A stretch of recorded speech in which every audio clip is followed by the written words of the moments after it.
Hi, നദികാസ് വ്ളോഗിലേക്ക് എല്ലാവർക്കും സ്വാഗതം. അപ്പോൾ ഇന്ന് നമ്മൾ കുറച്ച് കൃഷി കാര്യങ്ങളുമായിട്ടാണ് ഇവിടെ വന്നിരിക്കുന്നത് കേട്ടോ. പാചകവും ഇതൊക്കെ പുറകെ ഉണ്ടാവും. നമ്മളിപ്പോൾ കുറച്ച് കൃഷി, എല്ലാവർക്കും ഇഷ്ടമുള്ള കാര്യം തന്നെയാണ് കൃഷി. നമ്മൾ വീട്ടമ്മമാർക്ക് പ്രത്യേകിച്ചും ഒരു അടുക്കള തോട്ടമുള്ളത് എപ്പോഴും നല്ലതാണ് അല്ലേ.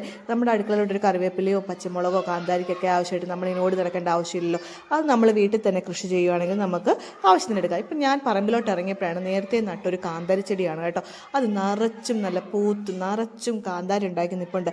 അതനുസരിച്ചുള്ള വളമെല്ലാം ഇട്ട് കൊടുക്കുമ്പോൾ അത് ഏറെ വിളവ് നമുക്ക് തരും. അപ്പം നമ്മൾ പരിപാലിക്കേണ്ട പോലെ അതിനെയൊക്കെ നോക്കിക്കഴിഞ്ഞാൽ അത് നമുക്ക് ഇഷ്ടം പോലെ തരും. നമ്മുടെ മക്കളെ നോക്കുന്ന പോലെ നമ്മുടെ ചെടികളെയും ഇതിനൊക്കെ നോക്കണം. നമുക്കതിന് സമയമില്ലാണ്ട് വരുമ്പോഴാണ് അതൊക്കെ നമ്മളെ വെറുത്ത് ഇട്ടിട്ട് പോകുന്നത്. അപ്പം ഞാനും കരുതി നമുക്കും കുറച്ച് പച്ചക്കറിയൊക്കെ നട്ടാലോ എന്ന്. അപ്പോൾ ആദ്യം തന്നെ എനിക്ക് ഏറ്റവും അടുക്കളയായിട്ട് അത്യാവശ്യമുള്ളത് കുറച്ച് പച്ചമുളകാണ്, അതുപോലെ തന്നെ കാന്താരിയൊക്കെ. അപ്പോൾ കാന്താരി നടാൻ വേണ്ടിയിട്ട് ഞാൻ കുറച്ച് മണ്ണെടുത്ത്, ഈ മണ്ണ് ഞാൻ നഴ്സറിയിൽ നിന്ന് വാങ്ങിയതാട്ടോ, ചെടി നഴ്സറിയിൽ നിന്ന് വാങ്ങിയതാണ്. അപ്പോൾ അതിൻ്റെ അകത്ത് ആവശ്യത്തിനുള്ള വളവും കാര്യങ്ങളെല്ലാം ഉണ്ട്. അതായത് വേപ്പെണ്ണ മിശ്രിതം, അതുപോലെ തന്നെ നമ്മുടെ എല്ലുപൊടി, ചാണകപ്പൊടി, ഇതൊക്കെ മിക്സ് ചെയ്താണ് കേട്ടോ. അപ്പോൾ ഇതൊക്കെ ഈ വേപ്പിൻ പിണ്ണാക്കിൻ്റെ മിശ്രിതം നമ്മുടെ കാന്താരി മുളകിൻ്റെ ഇലയ്ക്കൊക്കെ തളിച്ച് കൊടുത്തിട്ടുണ്ടെങ്കിൽ അതിലുണ്ടാകുന്ന വെള്ളീച്ച ചെളിയൊക്കെ പോകുന്നതിനും നല്ലതാണ്. അപ്പോൾ ഞാൻ കാന്താരി മുളക് അത് ഉണക്കി വെച്ചിട്ടുണ്ടായിരുന്നു. അതിൻ്റെ കാന്താരി മുളകിൻ്റെ ഒരു അകത്തുള്ള ചെറിയൊരു മഞ്ഞക്കുരുവില്ല, അത് എടുത്ത് നമ്മൾ ഉണക്കി വെച്ചിട്ടുണ്ടായിരുന്നു. ഇനി ഞാൻ നഴ്സറിയിൽ നിന്ന് വാങ്ങിയ ആ ഒരു മണ്ണ് ചട്ടിയിലാക്കി വെച്ചിട്ടുണ്ട് കേട്ടോ. ഇതിൻ്റെ അകത്ത് എല്ലാം ഞാൻ പറഞ്ഞല്ലോ, എല്ലാ വളമുള്ള മണ്ണാണ്. അതിൻ്റെ അകത്തോട്ട് നമ്മളിങ്ങനെ ആ കാന്താരി മുളകിൻ്റെ അരി പാകി കൊടുക്കുന്നു. എന്നിട്ട് അതിനിങ്ങനെ മേളിലോട്ടൊത്തിരി അടിയിലോട്ടൊന്നും ഈ അരിയൊന്നും പോകേണ്ട കാര്യമില്ല കേട്ടോ. കാന്താരി മുളകിൻ്റെ അരി പോകേണ്ട കാര്യമില്ല. അത് ജസ്റ്റ് ഒന്ന് ആ മണ്ണിട്ടൊന്ന് നികത്തി കൊടുത്തേച്ചാൽ മതി. കുറേശ്ശെ ഇട്ട് കൊടുക്കുന്നു. ഇനി നമുക്ക് 2 ചട്ടിയിൽ ഞാൻ സെറ്റ് ചെയ്ത് വെച്ചിട്ടുണ്ട്. 2 ചട്ടിയിൽ നമുക്ക് ഇതിട്ട് കൊടുക്കാം. ഇതിപ്പോൾ കിളുത്ത് വരുമ്പോൾ അത്യാവശ്യം ഉണ്ടാവുമല്ലോ. അപ്പം ഞാൻ 2 ചട്ടിയിലായിട്ട് അത് റെഡിയാക്കി വെച്ചിട്ടുണ്ട്. മറ്റേ ചട്ടിയിലും കൂടി ഇട്ട് കൊടുത്തു. ഒരു 2-3 ദിവസത്തിനുള്ളിൽ ഇതൊക്കെ ഇത് കിളുത്ത് വരും കേട്ടോ. അപ്പോൾ നമുക്ക് കുറച്ചായിട്ട് വെള്ളം തളിച്ച് കൊടുക്കണം. ഇതിങ്ങനെ കുത്തി ഒഴിക്കരുത്. നമ്മുടെ കയ്യിലെടുത്തിട്ട് ഇതുപോലെ ഇങ്ങനെ വെള്ളം ഒന്ന് തളിച്ച് കൊടുക്കുക. 2 ചട്ടിയിൽ ഞാൻ തളിച്ച് കൊടുത്തിട്ടുണ്ട്. ഇനി നമുക്ക് കുറച്ച് ദിവസം വെയിറ്റ് ചെയ്യാം.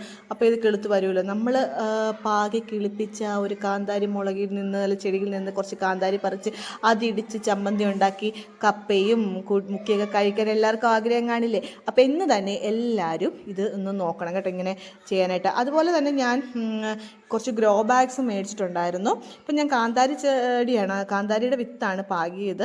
ഇനി ഞാൻ കുറച്ച് പച്ചമുളകും കൂടെ ചെടി നഴ്സറി ചെന്നപ്പോൾ കണ്ടപ്പോൾ കുറച്ച് പച്ചമുളകിൻ്റെ തൈയും കൂടെ വാങ്ങിയിട്ടുണ്ടായിരുന്നു. അപ്പോൾ അത് നടാനായിട്ടാണ് ഈ ഗ്രോ ബാഗ്സ്.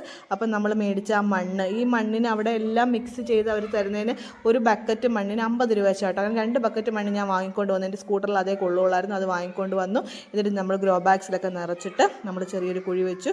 അതിലേക്ക് നമ്മുടെ പച്ചമുളക് ചെടി നട്ട് അതിലോട്ട് മണ്ണൊക്കെ ഇട്ട് നട്ടു.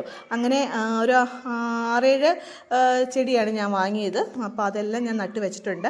ഇനി അതിനെ പൊന്നുപോലെ നോക്കി അതിനെ വളർത്തിക്കൊണ്ട് വരണം. അപ്പോൾ നമുക്കിനി അതിൽ പച്ചമുളകൊക്കെ ഉണ്ടാകുമ്പോൾ പറിച്ച് കറിയൊക്കെ വെക്കാമല്ലോ. നമ്മൾ ഈ വിഷമൊക്കെ അടിച്ചത് ഈ ചന്തയിൽ പോയൊക്കെ വാങ്ങിക്കൊണ്ട് വന്നിട്ട് വെക്കുമ്പം എന്ത് വിശ്വസിച്ചല്ല കഴിക്കുന്നത്. നമ്മളെ കൊണ്ട് പറ്റുന്ന സാധനമൊക്കെ, എല്ലാം ഒന്നും നമ്മളെ കൊണ്ട് കൃഷി ചെയ്യാൻ പറ്റിയില്ലെങ്കിലും നമ്മളെ കൊണ്ട് പറ്റുന്ന ഇതുപോലുള്ള ചെറിയ പച്ചക്കറിയൊക്കെ നടുവാണെങ്കിൽ നമ്മുടെ വീട്ടാവശ്യത്തിന് ഉപയോഗിക്കാമല്ലോ. അപ്പോൾ ഇന്ന് തന്നെ എൻ്റെ എല്ലാ കൂട്ടുകാരും ഇതുപോലെ കുഞ്ഞ് കൃഷിയൊക്കെ ചെയ്യണം കേട്ടോ. അപ്പോൾ ഇത് എല്ലാത്തിലും ഞാൻ വെച്ചിട്ടുണ്ട്. അതൊക്കെ ഒന്ന് പയ്യെ നനച്ച് കൊടുക്കുകയാണ്. നമുക്ക് എല്ലാ ദിവസവും നോക്കും, ഇപ്പോൾ ചൂടുകാലമാണ്, അതുകൊണ്ട് ചെറുതായിട്ട് നനച്ച് കൊടുക്കണം. ചെടിയിൽ എന്തെങ്കിലും കേടുപാടുകളൊക്കെ അതിൻ്റെ ഇതൊക്കെ വെള്ളീച്ച ശല്യമൊക്കെ ഉണ്ടാവും. അതൊക്കെ നോക്കിയിട്ട് അതിനുള്ള വേപ്പിണ്ണ മിശ്രിതമൊക്കെ ഇനി ഉണ്ടാക്കി പോകുന്ന വീഡിയോയിലൊക്കെ അതുണ്ടാവും. ഇനി എങ്ങനെ കൃഷിയുടെ കാര്യങ്ങളൊക്കെ പറഞ്ഞ് നമുക്ക് അടുത്ത വീഡിയോ കാണാം കേട്ടോ. അപ്പോൾ ബൈ എല്ലാവരും ചാനൽ സബ്സ്ക്രൈബ്